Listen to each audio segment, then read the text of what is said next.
Hi friends, இன்னைக்கு நம்ம மாடி தோட்டத்தில் என்ன படிக்க போறோம்னா பசலைக்கீரை தான். இங்க பாருங்க, சூப்பரா பாருங்க, க்ளீனா.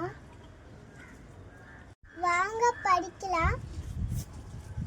ஹாய் ஃப்ரெண்ட்ஸ், வெல்கம் ஸ்ரீ சுரா சேனல். இன்றைக்கி நம்ம மாடி தோட்டத்தில் என்ன அறுவடை பண்ண போகிறோம் அப்படின்னு பார்த்தீங்கன்னா கீரை தான். என்ன கீரை அப்படின்னு பார்த்தீங்கன்னா பசலைக்கீரை. ஸோ இது பார்த்தீங்கன்னா ஹெல்த்துக்கு ரொம்ப நல்லது. இது கூட்டு வைக்கலாம், பொரியல் பண்ணலாம். நிறைய பேருக்கு வந்து இந்த கீரை என்ன பண்ணுறதுன்னு தெரியாது. பட் நீங்கள் ஆஸ் யூஷுவல் எல்லா கீரையுமே பண்ணுற மாதிரி பண்ணலாம். பாருங்கள், பார்க்குறதுக்கே எவ்வளோ நல்லா பச்சை பசேல்னு இருக்குது பாருங்கள். ஒரு சின்ன க்ரோ பேக்கில் தான் வச்சுருக்கோம் பாருங்கள். நம்ம ஆஸ் யூஷுவல் எப்பவும் சொல்கிறது தான், இதுக்கு வந்து வீட்டு காய்கறி கழிவும் தண்ணி மட்டும்தான், வேறு எந்த கெமிக்கலுமே நம்ம யூஸ் பண்ணுறது இல்லை.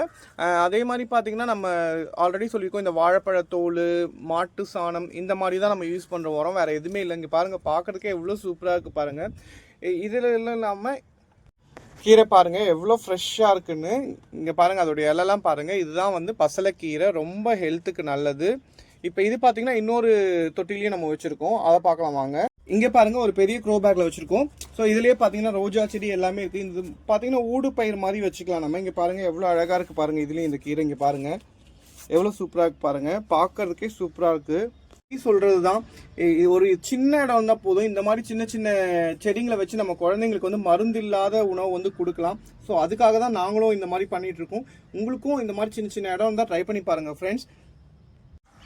இன்னைக்கு நம்ம மாடி தோட்ட பசலைக்கீரை பச்சிட்ட பாருங்க, எவ்வளோ சூப்பராக இருக்குங்க, எவ்வளோ ஃப்ரெஷ்ஷாக சூப்பராக இருப்பாங்க. ஓகே, பாய்.